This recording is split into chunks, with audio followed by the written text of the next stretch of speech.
రమణ మహర్షి జీవిత చరిత్ర బోధనలు పుస్తక పట్టణంలో గిరి ప్రదక్షిణ అనేటువంటి అధ్యాయం.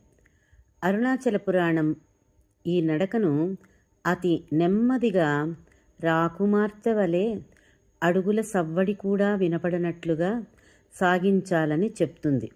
మహర్షి సమాధ్యవస్థలో కదులుతారు.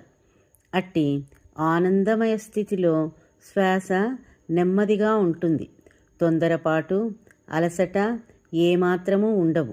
వారు గంటకు 1 మైలు నడిచి 15 నిమిషాల పాటు ఎక్కడైనా విశ్రమిస్తూ ఉంటారు. ఈ ప్రదక్షిణ చేసేటప్పుడు వారు ఆత్మానంద భరితులవుతారు. ఇతర శబ్దాలు, దృశ్యాలు వారికి పట్టవు. వారు విశ్వాత్మలో, నిజతత్వంలో నిమగ్నమై ఉంటారు. కొన్ని సంవత్సరాల క్రితం ఈ ప్రదక్షిణ వేళల్లోనే మహర్షి అక్షరమణమాలై అన్న శతకాన్ని చెప్పారు.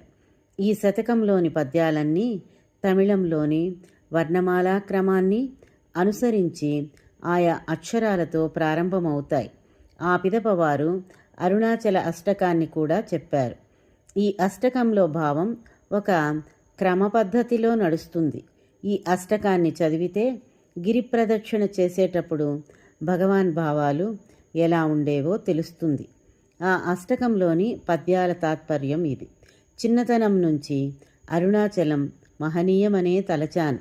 తిరువణ్ణామలయే అరుణాచలము అని ఎవరో చెప్పగా విన్నాను. కానీ నాకు అర్థం కాలేదు. నీ అద్భుత లీల వలన నన్ను రప్పించుకున్నావు. నీ చెంతకు చేర్చుకున్నావు. నా మనస్సును నిశ్చలం చేశావు. అరుణాచల అచలమకు గిరిరాజువు నీవు అని చూశాను.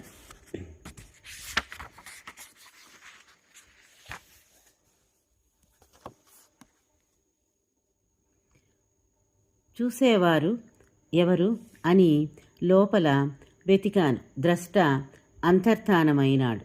దీనిని చూశానని గాని చూడలేదని గాని చెప్పడానికి మనస్సే మిగులలేదు. అలనాడు దక్షిణామూర్తి వలె సత్యాన్ని మౌనంగానే ఎరుకపరిచావు. మౌనంగా నిలిచే ఓ గిరిరాజమా, నీవే మౌనముద్ర వహిస్తే నీ నైజాన్ని ఇంకెవరు చెప్పగలరు? సాకారుడవని నిన్ను ఊహిస్తే గిరిరూపం ధరిస్తావు. నిరాకారుడవని ఊహించబూనితే చిక్కవు. సర్వవ్యాప్తమైన ఆకాశాన్ని అన్వేషించడం వంటిదే అదీను. అంతా చింతావిహీనమై అమేయమైన నిన్ను ధ్యానించటం అంటే వ్యక్తిత్వాన్ని కోల్పోవడమే.